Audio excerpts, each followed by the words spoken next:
Let me share with you a real time ghost story. This is actually something which hopefully going to be extremely helpful for you guys with price and mindset around price. But before we start with the story, this quote from Richard Branson, I absolutely love it.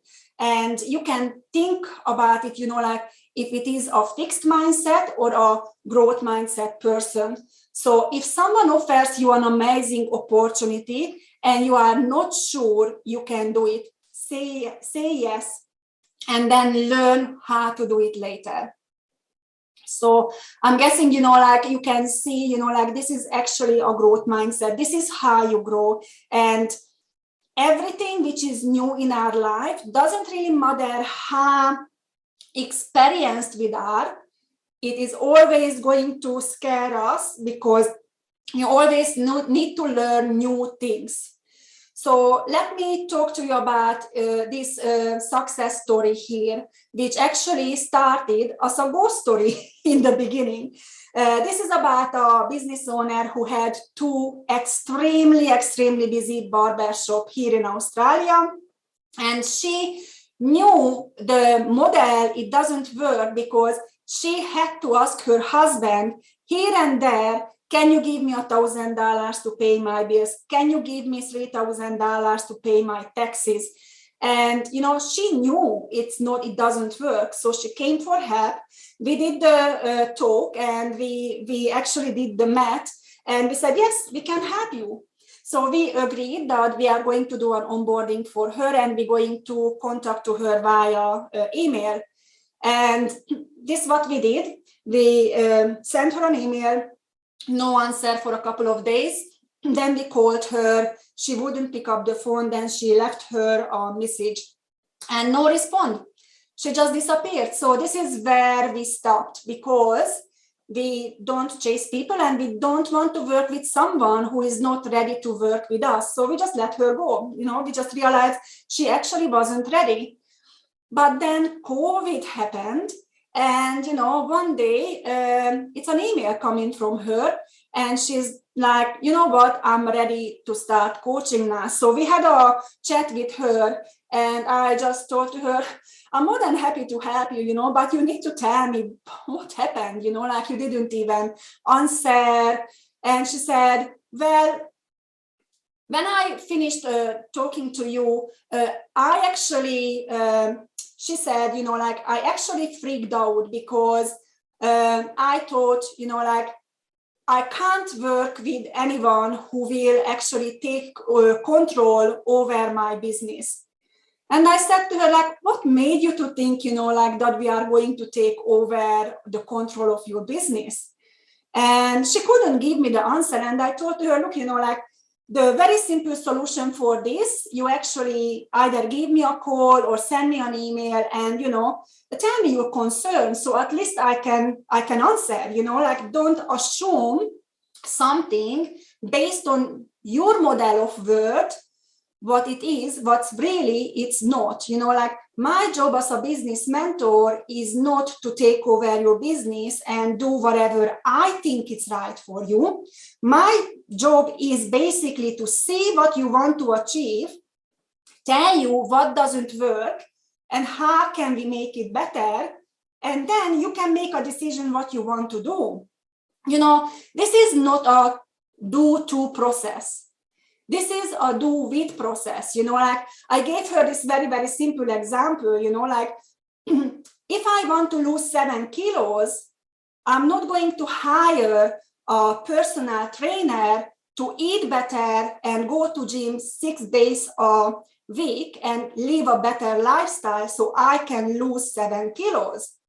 It doesn't work, The only way it will work if I hire her or him and I decide if I'm going to follow the meal plan, if I'm going to follow the training plan. And if something doesn't work in the training plan, that person can modify it the way it will work. So basically what happened with her, she was working with a broken business model. This is why she had to ask her husband all the time, to drop some money into the business. And when we had a chat about it, I told to her, the only thing what you don't realize, your husband is basically feeding a business model which doesn't work, which is working with loss, just so you can work hard and you can spend less time with your children and not even making enough money. So this is when your mindset, like when you want to be nice to your clients and you're constantly losing money, you need to think about it. Where are you taking that money? What is going to, what money is going to help you to pay your bills? Because sometimes, like when you don't do your pricing right, this is when your whole family suffers, like that $1,000, $2,000, $3,000 you could have spent on holidays, or your kids could go in better school, like there's so many ways, like you could use that money. And that was a big eye-opener for her. So we started to work together. And then what happened, like I told to her, look, like looking at your prices, your pricing is actually crying, out to be changed, because we calculated your in and outs and it doesn't cover your costs. So you need to do something about your pricing.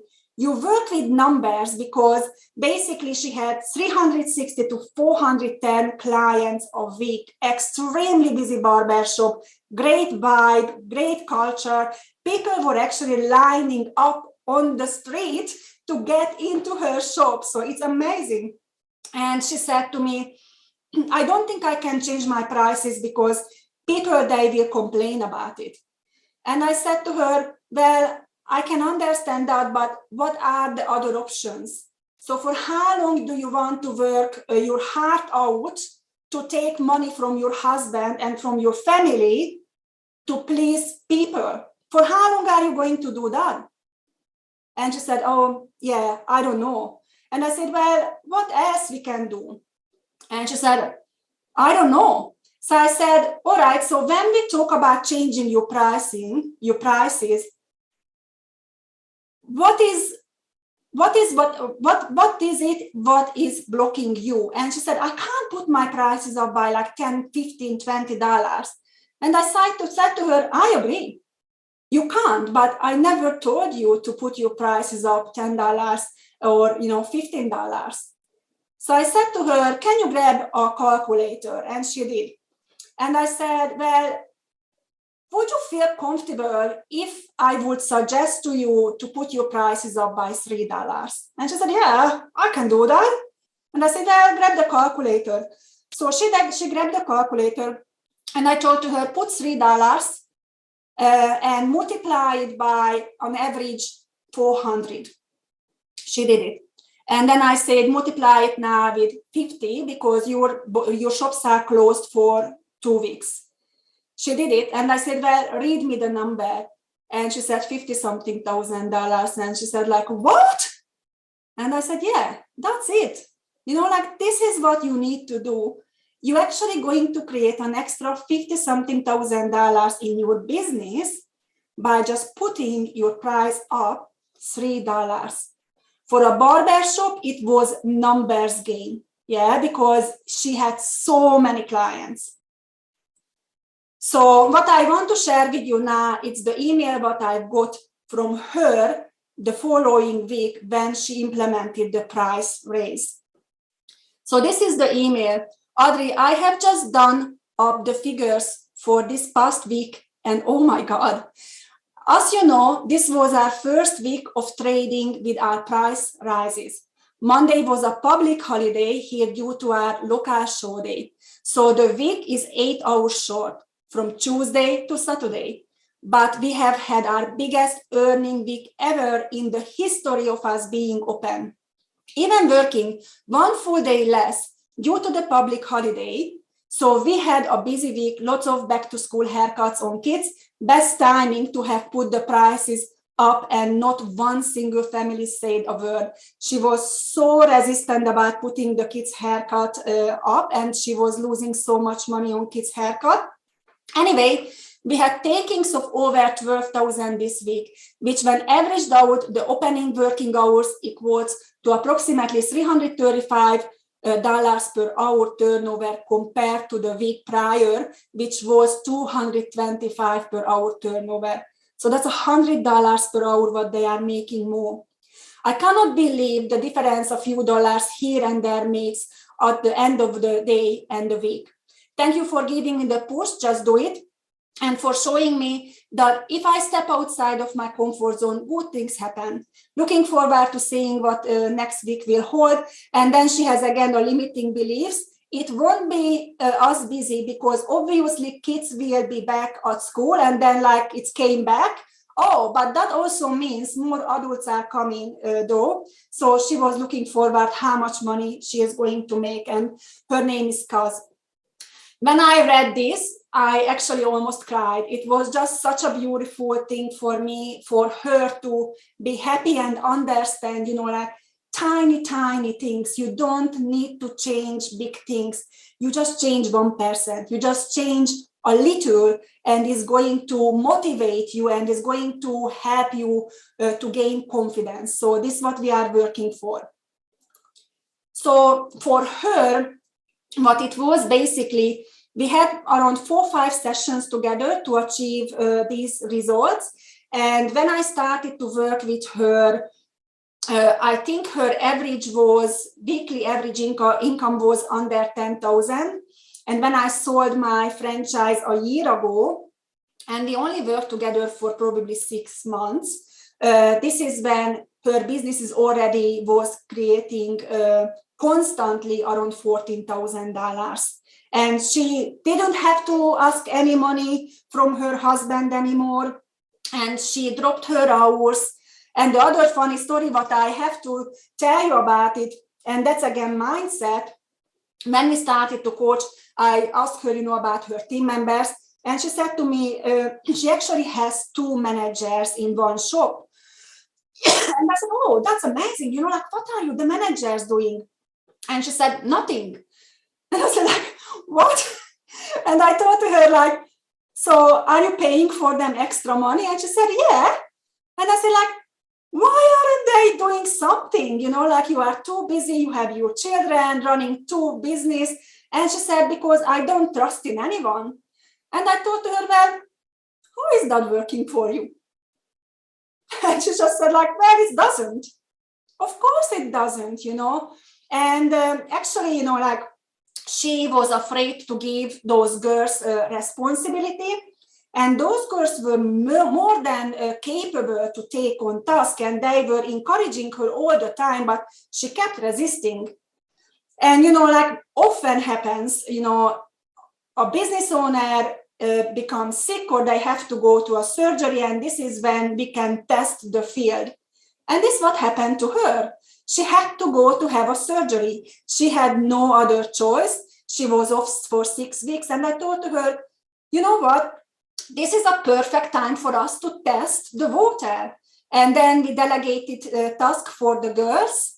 And, she had the surgery. And then I had a chat to her after a week after the surgery. And I said to her, well, how things are going, is your business still working? And she said, yeah. And you know what? They can do everything. And I told her, of course they can do everything. It was just you who actually, resisted the whole things. So after 6 weeks, she left everything with the girls. So they were managing the place to her. And she actually spent the time, what she was spending on managing, running around. She actually managed to pick up her kids from school every single day. So that was the difference what it made for her. So we use the same strategies what I use with other business owners, and the strategies what we used for Kaz, we used what I use for everyone. It's the same strategy and it works. It absolutely works. And in our new virtual courses, we do exactly the same. So we actually address the fear of changing prices, just 1 second, I just removed this one. We address the fear of changing prices, and for somehow it's almost, like unbelievable, but our industry, hair, beauty, not as much, guys, hair, you feel like you have to explain why you put your price up for your clients. It's amazing, I'm coming from a different mindset from Hungary. We never explained. We just did our price change and we just did it. But when I moved to Australia, it's amazing how much your mindset can match to what is normal. And actually, my business coach, when I started to work with her, and she asked me, so when are you going to change your prices? And I said, oh, I don't know, maybe at the beginning of financial year. And she said to me, can you tell me why are you waiting for that? And I said, I don't know, it just sounds like a good idea. And she said, well, can you imagine to change your prices in the next 2 or 3 weeks? What is stopping you? And I said to her, basically nothing. So this is what I did. I changed my prices and I didn't announce it. And basically what happens in my place, in my salon, when we do our consultation, and when it's a color consultation, we basically always give an approximate price. So then people know around how much is going to be. But I never say we put our price up or whatever. We follow the same system with our consultation. So this is what we are normally doing. And then no one complains. So in my business, we put our price up twice a year. And is no objection, nothing. The funny story about this, we have a client who comes every single week. And last time when we put our price up for color, when she was paying, she said, you put your price up. And I said, yeah, we did. And she said, I think it was about time because you didn't put your price up the last 2 or 3 years. And then I just had this little, inside laugh. And I said, well, we are actually putting our price, every single year. So this is how much they don't really realize. So in our courses, we teach you all these things. We teach you how to prepare yourself, how to prepare your team to put the price up, how to go over that itty-bitty shitty committee, which is, sitting on your shoulder and telling you, why you can't do it, why you should do it, what your clients are going to think. And you will understand, even if you lose clients, it's actually a good thing. I will show you, so we just move on with the presentation.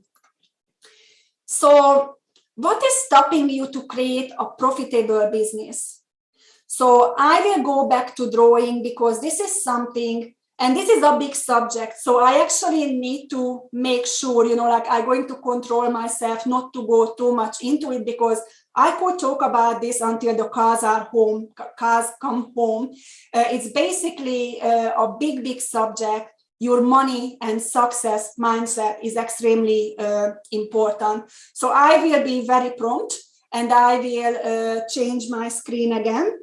And we can, you can see what I mean by this. This is actually a very exciting thing. All right.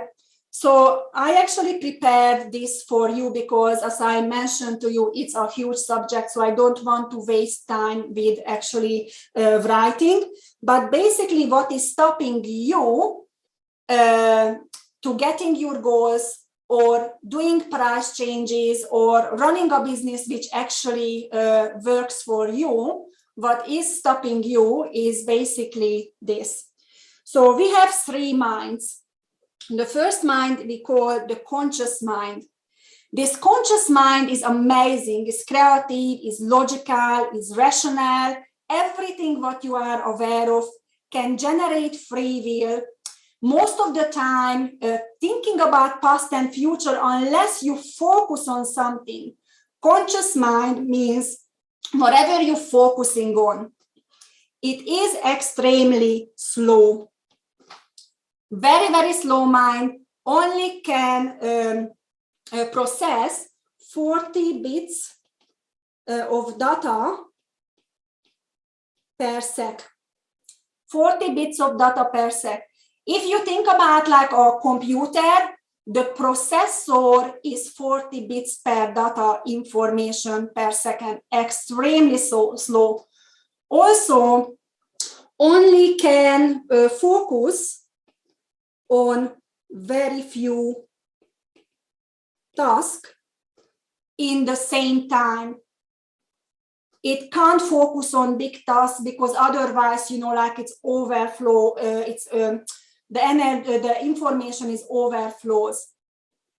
The other mindset, which people they call subconscious or unconscious mind, that's our original brain, extremely powerful, but habitual, non-creative whatsoever, stores memories, emotions, runs the body constantly without you knowing, controls and maintains perception.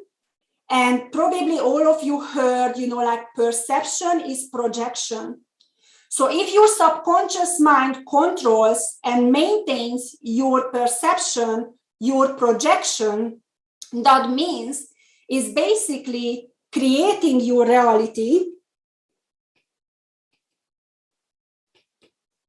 based on the programs what you have in your subconscious mind. Learns by repetition, takes everything personally, doesn't care who says what they say, it's all personal.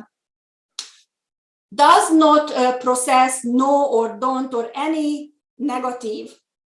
So if you say, I don't want to be fat, then it says to your subconscious mind, start to work on to be fat.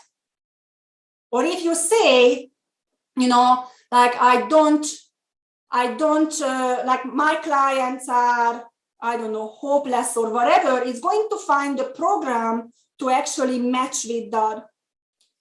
Only plays back what it learns. It means that your subconscious mind basically functions as a tape recorder. When is your subconscious mind was programmed first? It is when you were between 0 and 7 years old. In the middle between the conscious and subconscious mind, there is a thing that we call the critical faculty, which helps you to make decisions or choices. But it's only will start to kick in and work for you, for your benefit after when you were 8 years old. So the subconscious mind going to be programmed like a tape recorder for the first 7 years of your life. You are almost like spending your life in hypnotherapy, in a hypnosis state, when everything what you see or feel or hear, your subconscious mind going to take personally. So it doesn't really matter if it's not your belief, but it's going to record it by your belief. So is it extremely important, like with ourselves, like what kind of family we are born into, what kind of mindset. And, like all of us family, like has positive and negative things, but they actually going to program you. This is going to be your basic foundational program for your life. Here it is, our beliefs. And now science says that all these programs and limiting beliefs, they can go back to 14 generation, 14. Like whoever thought 14 generation ago, it can go up, to your reality. So the other thing is, which is very important with the subconscious mind, it is extremely fast and extremely powerful. It is 1 million times faster than your creative mind. It is actually 40 million bits per second data what it can process. And it can process large amount of information in the same time. It's easy for your subconscious mind. So this is when it's very, very important. If something happens, something stressful or something out of ordinary, your conscious mind is too slow to process. So your subconscious mind going to take over and starts to run the programming, what is programmed into your mind without you knowing it. So your reactions to things, it comes because you don't have time consciously to think about it, because your subconscious is much, much faster. So the conscious mind runs your life around 5 to 10%, and your subconscious mind around 90 to 95%. The two works together simultaneously. That means whatever you focus your conscious mind, which is very few things, then your subconscious mind don't care about that. But at the background is going to keep running everything else, and you are not even aware of it. So this is when people say, oh, you just need to think positive and you're going to be fine. It's not. Do the math, like how much, like just by the creative mind, like when you can think positively, that's your positive mind, the conscious mind. It's basically 1% of your day you're running on conscious mind. So just you saying, I'm going to think positively, it's not going to help. The good news is by willpower, when you have awareness of your program, you can slowly work on changing the underlying subconscious program. But you can't change that program, and this is what Bruce Lipton says really, really well. You basically can't change that program by, like, just imagine, like a tape recorder, and the tape recorder is running, and you just yell at the tape recorder, change the program. The tape recorder will keep running the same program. You actually need to be able to press the record button again, and this is when you will be able to rewrite the program. Why is it important? It is important because your conscious mind is your goal setter. So everyone can set goals, guys. Everyone can set goals. But your subconscious mind is the goal getter. So whatever is your program, if that program doesn't support your conscious goal setting, then it's not, you're going to sabotage yourself to achieve your goals. When it comes to pricing or running a business, your subconscious is going to keep either helping you to achieve your goals or sabotaging you to achieve your goals. So I'm just going to change it again before I get into too deep to explaining further this to you. So I'm just going to share again. So basically let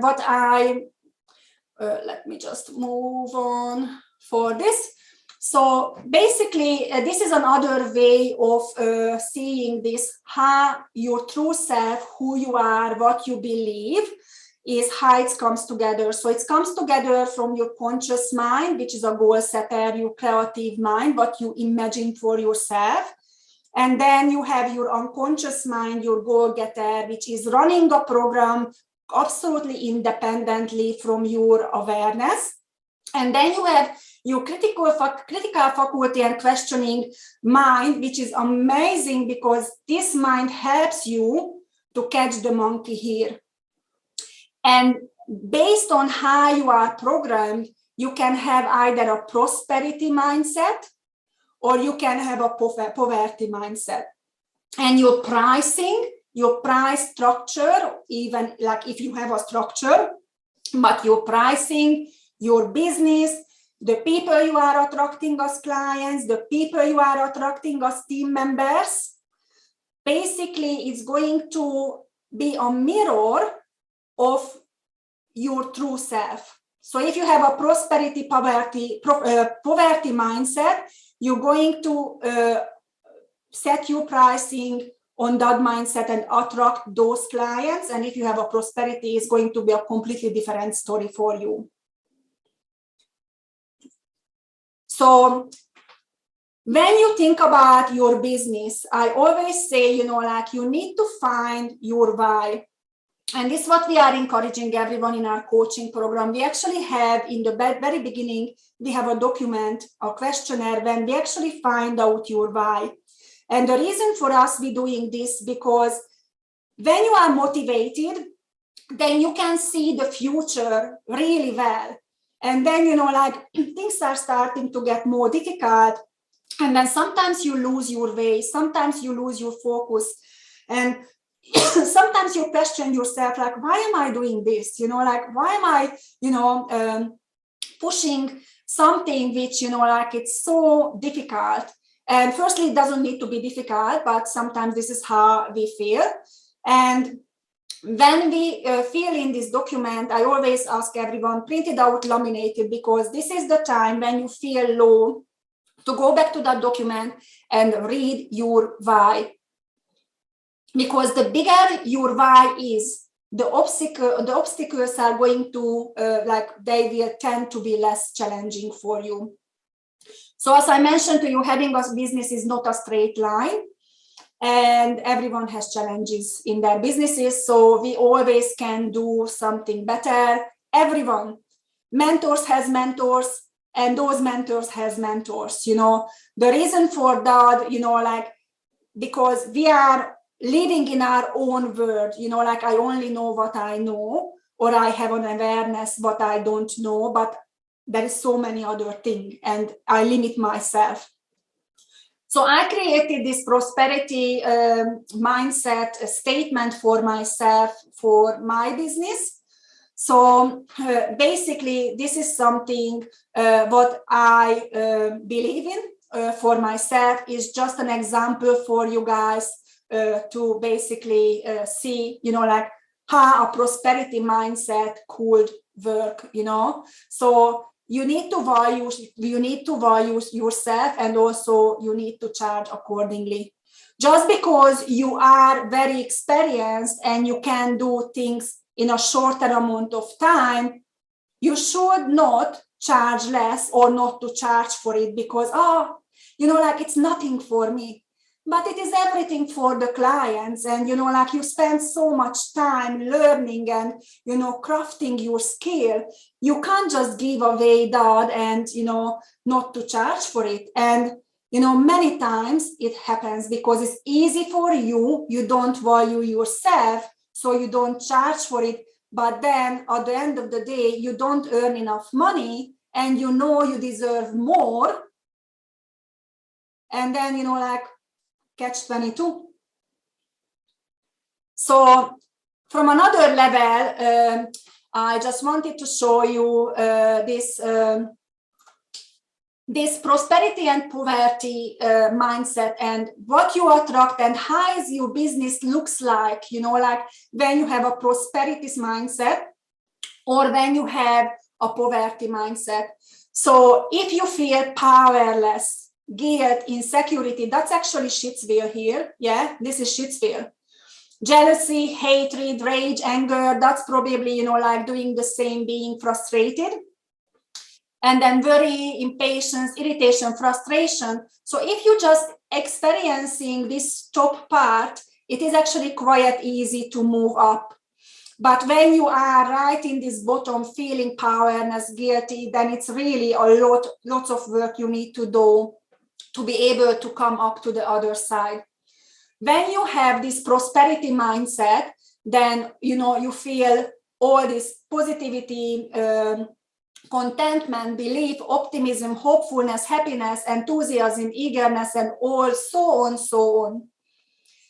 Even with prosperity mindset, sometimes you drop down because something happens. So you feel frustrated or irritation or pessimism, but like normally you can go back very, very quickly and very easily. All right. So now, if you take your implementation booklet, page 7, we are going to do this little mind game. So we're going to work for like 2 minutes, only 2 minutes exercise, very simple, very quick, with your subconscious mind. And we're going to see what is in your subconscious mind. So firstly, I'm going to say a couple of little words or statements, and what I would like you to actually write down what comes first in your mind. So when you write, if you lift your head up and start to think, this is when your conscious mind takes over, and all this, reasoning going to happen in your mind, what others would think. So we want to work with your subconscious mind, because this is going to be very helpful for you when it comes to pricing and having that mindset which is going to help you to do the pricing right in your business. So firstly, I ask a question, and hopefully your subconscious mind going to say yes. So is it okay for your subconscious mind to ask a few questions regarding beliefs right now? If the answer is okay, then we can move on. So the first thing what I'm going to ask, if I say money, what is your first thoughts? What comes first to your mind when I say money? And write it down. Just a couple of words. Money. What it comes to your mind?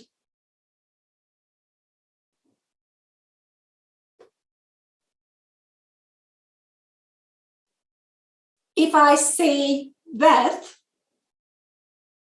what is your first thought about wealth?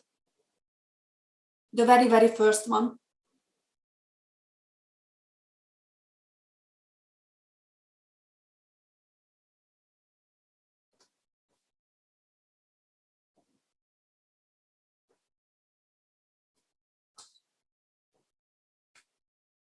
If I say success, what is your very first thought? Success.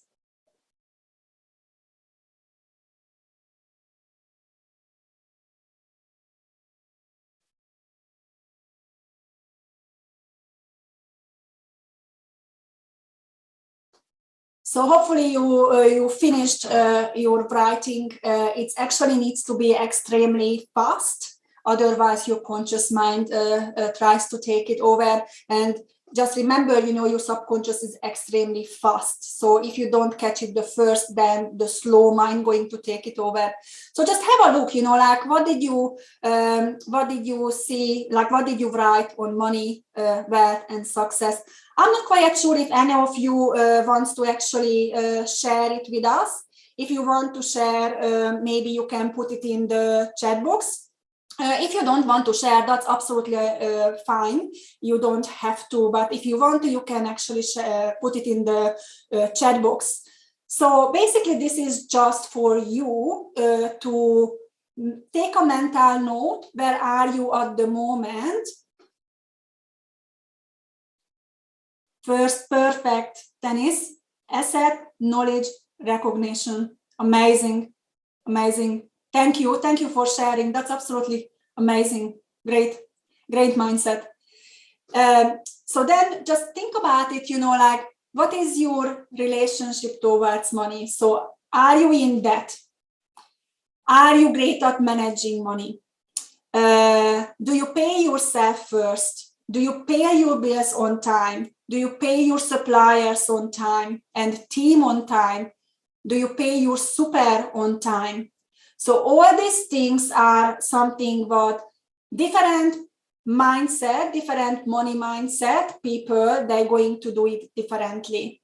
Some people, they go from one debt to the other. Thank you, Jody. Thank you for the super Thank you.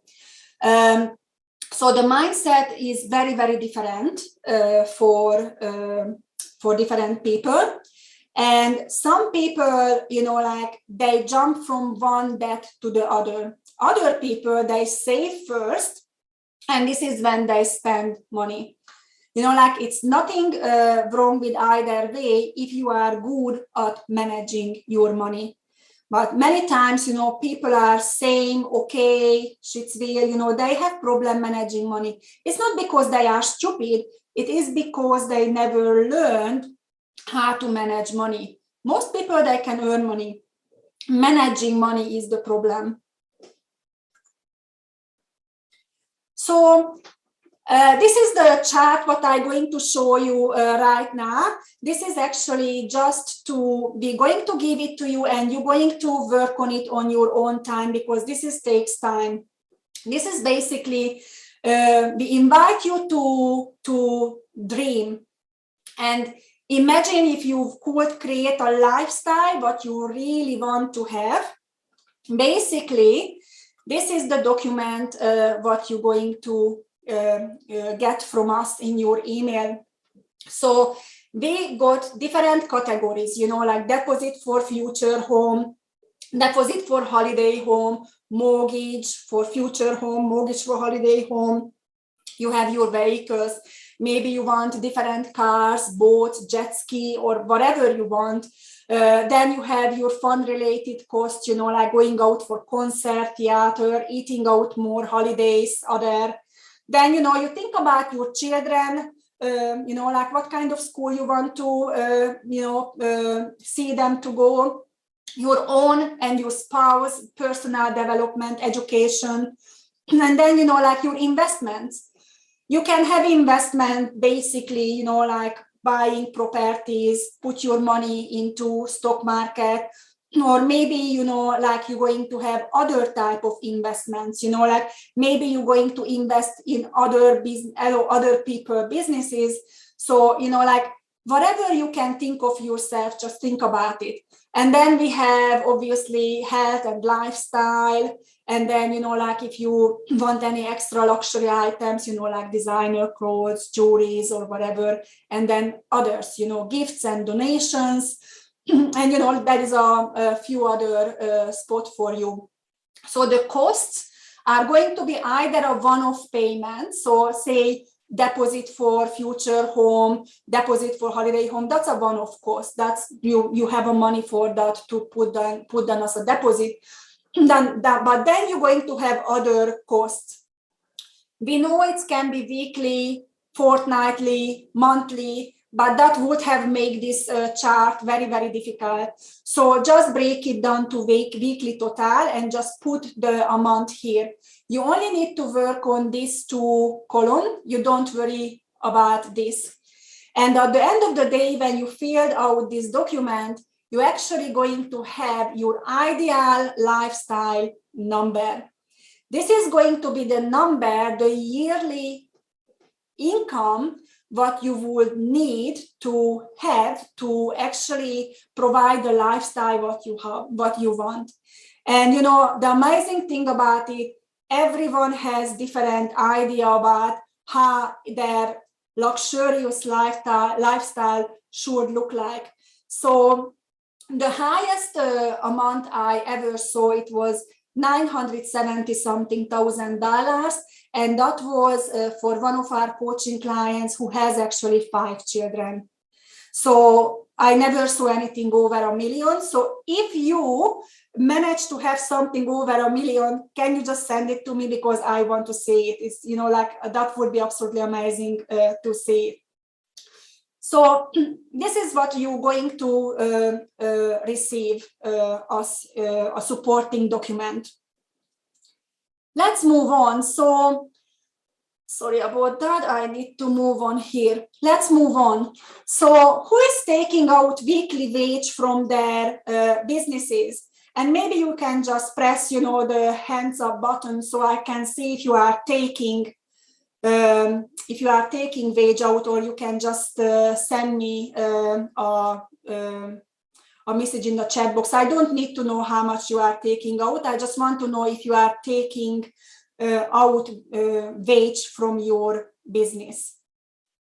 So you can have the hands up or you can send, you can put in the checkbox.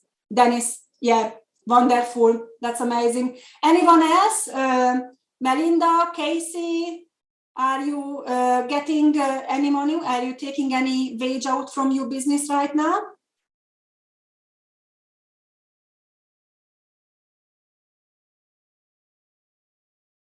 All right, let's move on. So if you take wage out from your business, well done already. The next question is, like, are you happy with the money what you are taking out of your business right now? And if you are happy, that's absolutely amazing. Like, I always think, we always can improve. Sometimes people, they say, I don't take any money out of my business, but when we actually dig into it, Dennis, yes, so I definitely can help you with that. That's amazing. Yeah, it's many times happens. People are taking money out and, it's just not enough. They want more. And, surely this is why we have business, because we want to create a lifestyle, and that business should support our lifestyle. And we need to figure it out, like why we are not taking enough money out of our business. So normally when I start to, look into people businesses, people are saying, I'm not taking any money. And when we look into it, your business actually pays for a lots of bill, lots of your private bill, pays for groceries, your petrol, for this and that, like you must take at least something out of your business. In the beginning, when we start a business, I understand, like when you invest in your business, when you start your business, then more than likely, like in the first couple of months is not much what you can take out from your business. And this is true. Like last year, I worked together with a business owner who just started her second hair salon, and she was working on her second hair salon. And the only thing what she took out from that business, it was a $30 monthly phone bill, what her business paid for. And her husband worked in the mining industry and he made enough money, so he supported her, but she knew she would not be able to, she didn't have lots of time to figure it out how to make the business profitable. She started this business in a like a shopping center, and it just didn't start it as fast as she hoped for it. So her husband had to pay the team members' wages. So they paid the wages out from her husband money, so out of the family money. So she came to me and we started to work together. Her first aim was to actually have $300 weekly, and then $600, and then $900, and so on. So we were working together for a little while, and even during COVID, when we were working on her pricing wasn't right at all. Also, they did not charge for everything. They had these beliefs, like, like that was just a very quick trim, I didn't charge for it. And it wasn't even her. Her manager was more on the old school, really fixed mindset person, and she was holding her business back a little bit. And when COVID hit, she actually resigned. And I remember my client was in tears, and she said, like, oh, I don't know what to do, like she was so good and whatever. And I said, look, like everything happens for a reason, and I always think, like once you start to grow, some team members, they are more than happy to grow with you. And some team members, they just actually going to fall out, like it's not their agenda. It is your agenda. You wanted to grow your business. So some people, they're going to go with you and some won't be able to go with you. So this is when we actually recruited new team members, and she actually managed to grow her business 87% during COVID. And it is basically looking at pricing, working on mindset. That was a big thing for her. Mindset, it was absolutely a big thing for her. So when it comes to figure it out, like if you actually cover your basics, there is a document what we normally use with our clients, and we call this document your business budget, business and personal budget. So this is the document here. And next week, we're going to have an implementation workshop, only a 1 hour implementation workshop. So you could actually sign up for that workshop where we're going to work on this document together. So we're going to send you the link and you're going to receive this document. So in this document, the aim for us to figure it out, like your weekly break-even amount. So we want to know how much is costing you to run your business on break even. So this is not including profit or anything. It is just how much is costing you. We put here everything what we could come up with, but we gave you plenty of room to actually add onto it. Normally, when I start to work with business owners, I ask them to print out 4 quarterly bank statements and basically go back to 1 year. And then what we normally do, your rent and mortgage probably the same, but some of the costs you only pay once, or when it comes to your tax bill, that's changes. So you want to know the exact number. You're either going to put a weekly, a monthly, or a yearly amount in there. You don't have to put all 3, and the system is automatically going to calculate. So if I get a document back like this, and I just need to grab my keyboard, just 1 second. If I get a document back like this, and then concierge rate's going to be 250, and then the bookkeeper is 1,200, and then accounting fee is 150. So if I get back a document like this, 780, 250, 1,200, I know these are guesstimate numbers. So you are not cheating on me, you are cheating on yourself, because we're going to use this document to actually strategically calculate your pricing based on this document. So you want to make sure this document is as accurate as you just can make it to work. So the numbers should be somewhere like this.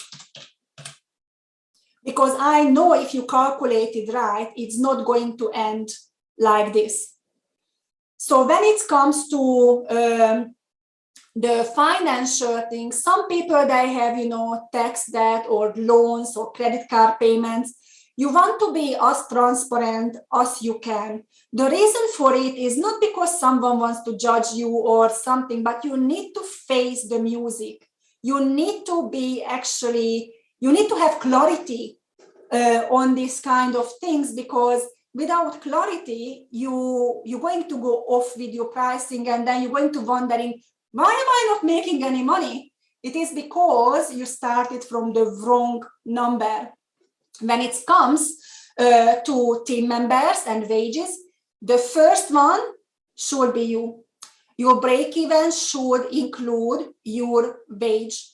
And really, the wage, what the first milestone, what you want to take out from your business.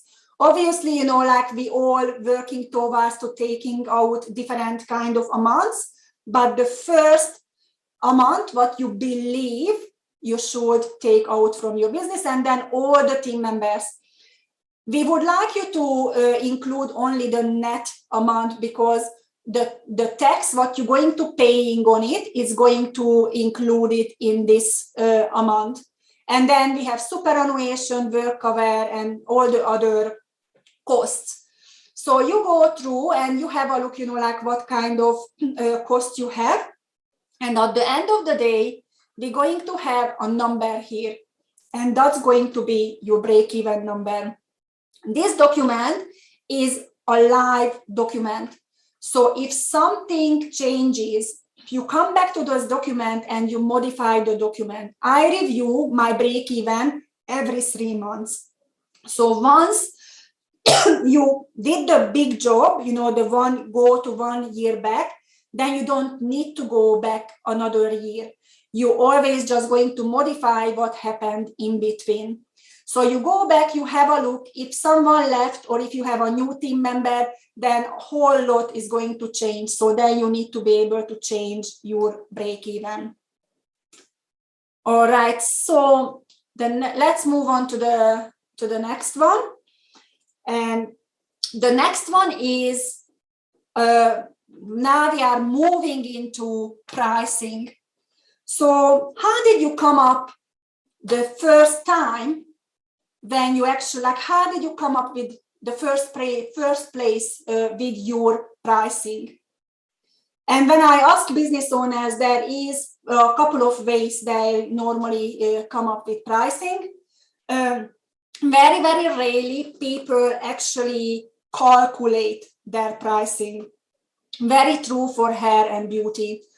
So one option is, if you open your business fresh, then you going to go and look around how much the others are charging and have a look, you gather your information, or maybe you call a couple of salons and just, ask how much they will charge.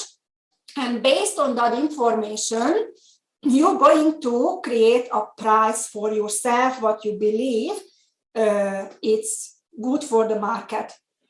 So the danger in that is that other businesses, they have other running costs. Their rent is different, they use different products, they pay different wages.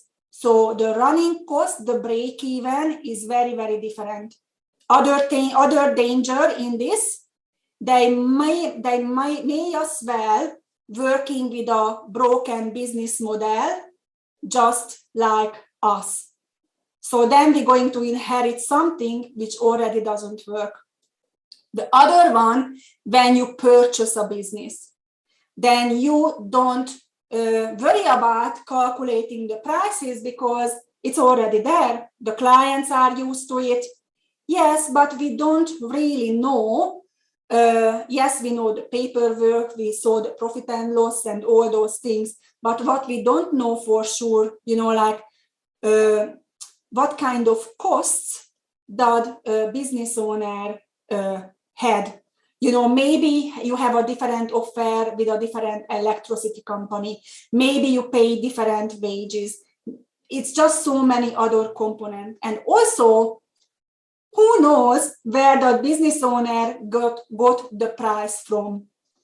So the reason why break-even is very important, because with your break-even, looking at your break-even, we're going to figure it out how much money you need to make minimum hourly in order to actually break even. So if it's $100 an hour, then we're going to base our pricing on $100 an hour break even, plus the product what you have to use, plus you're going to have your profit is a certain percentage what you're going to put on the top of that price. If you follow this method, then you're never going to be in a position when you charge what someone else charge, when you charge what you feel is right, and then you are confused why you are not making enough money, why you can't take enough wage out from your business. And retail is very simple because you have the cost price and then you have the profit price. So you need to be very strategic about calculating your price. So pricing actually, as you can see, must based on tact and structure in order to be profitable. So you really need to see, the cost of labor, the products what you are using, and obviously you want to be profitable. So that's something, you can control.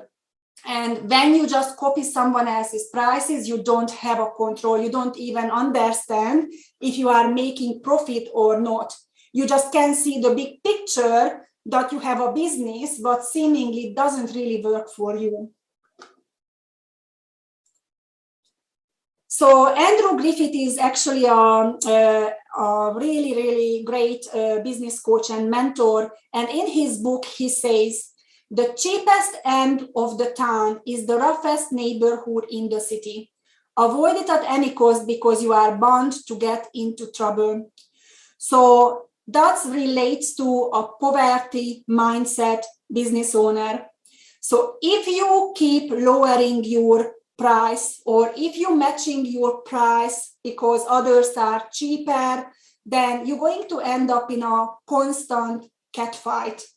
It's tiring, it's overwhelming, you are tired at the end of the day, and then basically you are not taking enough money at home. So how to calculate pricing for profit? So basically in our Art of Business Fundamentals and Foundation courses, as either virtual courses or we are working sometimes together personally with business owners, we actually cover in detail your budget, and we basically going to calculate like what you need to charge or what we need to change in order to become profitable. We're going to also teach you like how to track your business numbers, discover where the profit is currently hiding in your business. And also we are working on forecasting your business. It's actually extremely important. Many times people, they don't work towards a plan, towards a goal. So we are actually monitoring your monthly income. That will help us to see, like which months are slow. So then we can actually get ready on time with smart promotions. So you are not going to be in a time when, like you're working, and suddenly you're, April is here and your busy is quiet, and you say, oh my God, we need to do some discount offer. We need to get more clients. And this is actually a recipe for disaster. So this is when out of reaction, out of fear, you create something when most of the time you would be better off just actually stay where you are, because with the cheap offers, 50% off and all those things, and then no plan to actually call the clients back, book the clients back, then you're actually going to take even more money out from your business. So this is something which is something what you need to think about it. So then let's talk about, and this is your implementation booklet, page 11. Let's talk about your ideal clients versus your current clients and customers. So I invite you to think about your customers, your ideal customers. Think about those who are, you're looking forward to seeing them. They are actually a bliss to have, and they easy to talk to, like they are very happy to pay for the service. They always purchase products, and basically they always rebook their appointment. So if you think about, like who could be your ideal client, and you think about your current customers and clients, you need to make a mental note, like how close you are to those people who you actually really want to serve versus who actually at the moment you are serving. As you can see in your booklet, there are 4 different types of clientele. The first one is the A client, the awesome clients. Awesome clients are really your ideal clients, the clients who, as I mentioned before, they are delight to have around, they are absolutely regular. They listen to you. If you say they need to come back in 3 weeks or they need to come back in 5 weeks, they will come back, and they don't question because they trust you. You are a specialist, and they trust in your guidance and in your opinion, and they know you only recommend it for them because that is what is good for them, you know, like you don't want to squeeze extra money out of it. And once you have the poverty minded business, your intention is really just to do the very best for your clients. So these clients, they are rebooked, and if they need to change the appointment, they're actually going to call you in advance. They always show up, and you know, like they always purchase products from you. The best clients are almost the same as the awesome one. The only difference between the awesome client is actually loyal to your brand. The awesome client is they don't care who looks after, you know, they just want to belong to your culture, you know, like those clients, they are always commenting on your Instagram, on your Facebook, they are part of your culture. The best clients are part of your culture, but they only want one therapist or one hairdresser to look after them. And once that hairdresser or therapist are sick or they are on holiday, they wait. So if someone goes to holiday for 4 weeks, that person is going to wait. So that's the only difference. And then we have the complicated clients, the C clients, who are, you know, running late. You know, the client who is, you know, call you, I'm running 5 minutes late. They come 10 minutes late with a cup of coffee. And you know they were late because they were waiting for the coffee. And you're already like, my next client it will come. Sometimes they don't even apologize, you know. They're just like, oh, you know, like, hello, it's so nice to see you. Anyway, they sit down. So they are complicated because, you know, they don't respect your time. Sometimes they cancel in the last minute, or, you know, sometimes they don't even show. And they, you know, they say, oh, I forgot about it. Yes, but we did send you a reminder, or we did confirm your appointment a day ago. So they are those clients, you know, like you can nurture them eventually if you educate them why it is not a good idea for them to running late or change their mind. You know, sometimes they are booked for a full head of foil cut and blow dry. They sit down in your chair and they say, oh, I actually only have time for a haircut. Or they book for a big facial, LED lights and whatever. And they said, oh, actually, I only have time for eyebrow and eyelashes and my waxing. And then you have like 3 hours booked in, and they don't understand that you are losing money. You don't have actually any chance to book anyone else in. So if you educate them, most of the time they are actually like, I didn't realize that. So you can move them up to the best. And then you have the difficult clients. And those are the clients, you know, like who are, you know, like when you see Mary's name in the book, you just get the shiver. You're just like, oh my God, she's coming. Those clients, you know, like, you know, you never can please them, but for some reason they keep coming and they keep abusing you, you know, like, why is your blow dry doesn't last, you know, like, why is your waxing is not good? Because eventually their hair grows and they say, I don't understand, you know, like, why is your waxing, you know, like, after 4 weeks I can see hair. Like, hello, we are humans, it's growing, you know, like, it's nothing to do with our waxing or with hairdressing, you know, like, I don't understand, I only had my color 3 weeks ago and I already have regrowth. Like, we are not magicians, you know, like, we are not going to stop your biology for providing a service for you. You're going to grow hair, you're going to grow your hair on your head and in your body.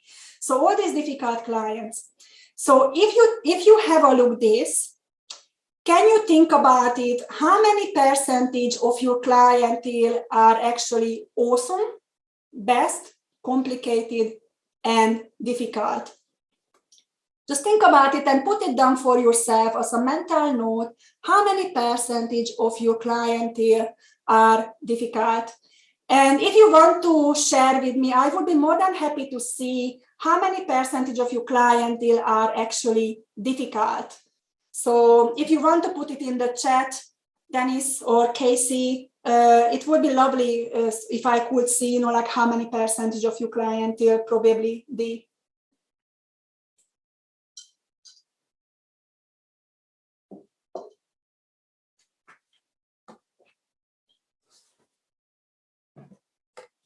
All right, I can't really see anyone's chat. Here we go, Dennis. Oh, amazing. That's so good, Dennis. Have had a couple, but decided to be frank and ask them not to come anymore. And funnily enough, they left but came back again after a few years. How common is this, isn't it? It's absolutely amazing. It's actually blind mode. Yeah, it's actually, and never complain again. Yeah, it is amazing. You actually can really retrain them. So with the difficult clients, it is exactly what you said, Dennis. Basically, we don't want them in the salon because what's happening, they are taking spots from people who potentially are very happy to pay our price, who potentially can become awesome or best clients. And how you can get rid of them? The most easiest way, change your pricing. And once you change your pricing, this is when people mindset is very, very iffy sometimes. They say, oh, if I change it, I will lose them. But you are actually want to hold on to bad, toxic relationships. Like it's time to part from them because they are actually limiting you because you won't be able to take on new clients. And once we change the price, you're going to charge more for others. So if you lose like 5% of your clientele, it doesn't matter. You won't even feel it. You won't even see it. And then the good part is 5%, you have more opportunity to take on new clients. And those clients, they won't think anything because they don't know anything about your business. They don't know how much you charged before. So they are happily paying the money what you are charging now. So let's have a look, like this triangle, which is, it's very important for you and explains to you what kind of clients are out there in the market. So we have clients who are going for money, and we have clients who are going for value for money. So the dollar-based clients, they are going for discount and special. You can't build business on people who go for discounts and special because they will come once, they never will come back unless you're going to run another special again. Cheap clients, they are your D-grade clients. They are the clients who are loyal as long as you are the cheapest and the cheapest on the market, and you you always do more for them what you ask for. So they stay with you, but they very resistant with price change, and they confront you most of the time, and then they make you feel guilty because you change your price by $3, $5, and you feel like you always have to explain to them why are you changing your pricing. So these people, they belong to the poverty mindset based businesses. So if you have a poverty mindset, this is what you're going to attract in your business.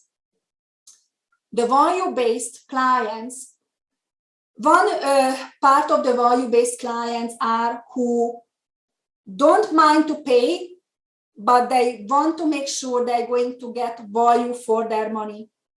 And this is when you need to step up because you need to always over-deliver. So they are actually happy to stay. And then the best clients at the end, and as you can see, the market is getting smaller and smaller. These clients, they are loyal to the brand, loyal to the call culture. Most of the time, they don't care how much it costs, as long as you do it honestly and they know you do the best and you offer the best for them, they're never going to question you. And if you change your price, these people here, most of the time they will say, I think it was time for you to change the prices. I was wondering when are you going to put your price up because you didn't put your price up for such a long time. Good on you. So these clients belong to the prosperity mindset. So if you can see, there is less clients here than here. So this market is a big market. This is where you're going to be amongst business owners when you constantly do the cat fight, when you constantly undercut each other's price, not even realizing, not even knowing that no one wins. It's only the client wins here. No one. So, and I don't even understand the fight, and keeping eye on the other businesses is so ridiculous that they actually undercut each other. When it comes to here, it's a smaller market, but the mindset is very different. The businesses here, normally they are, when they mingling together, they helping each other, you can go to the salon, the next door, or, not far from you, if you run out from bleach or color or something, or a wax, and they will give you, because they don't care, they mind their own business, and they know, as long as they focus on their part of the business, it doesn't really matter, it's a completely different mindset. So this is where you want to end up here. Your A and B clients, those clients going to support this business. So the bottom line is, not everyone is your client. So you don't want to serve the whole market. You don't want everyone who breathes, walks, have a pulse, have a heartbeat. Not everyone is your client. With this mindset, you can't serve these clients. And these clients not going to go to this mindset businesses. And this is when I say, when you think about your ideal clients, who you want to serve, you need to make your vote. Where do you want to be? Because then when it comes to pricing, you're going to get different results, and your business is going to give you different results. So to be able to serve the best, you must be the best. So if you want top quality clients, you need top quality customers. And if you want to charge top price, you need to have top quality. So there is a couple of things what you need to follow if you want to serve these clients. You must meet your customers' expectation every time. You must find ways to exceed expectation as often as you can. So that's your client journey. And then you must deliver every time. So you can't really have a bad day. And if you did, then you must admit it and make it right. If you make it right, then going to forgive you. The only thing what they won't forgive you, when you actually going to blame them for the mistake what you made. Also with these clients, it's very easy to run a business with them, because as I said to you, they want to be part of your culture. So for me, the way I figure it out what my clients want, I don't think what they want. I actually run survey, and I actually run survey yearly to figure it out, what they think, what is their suggestions, and I constantly looking for feedback. Feedback is for me something which I'm extremely grateful for. I don't shy away from feedback, because if they don't say it, I can't fix it. So I actually encourage my clients to give us feedback. And also, after the first visit, when we have new clients, the following week, we call everyone. Personally, my front of house calls those clients to ask for feedback. And then we have a system around it. So before the phone call, my front of house has to go to a few steps, have to have a look at what that client had, if they rebooked, And if they didn't, what they're supposed to rebook for. And this is when they make a phone call. And based on, like what it is, they're going to do the conversation. First, they ask for feedback. And then if they didn't rebook, then my front of house will know what is that client should rebook, and will encourage the client to rebook their appointment. It's a script. So if my front of house is on holiday or something, anyone can do it because it's exactly the same thing.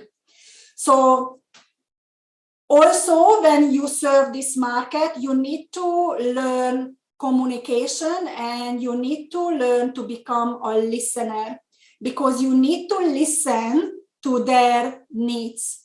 Most of the time, people, when they are doing some consultation, you are too busy to think about what you're going to say, so you don't listen what your client says.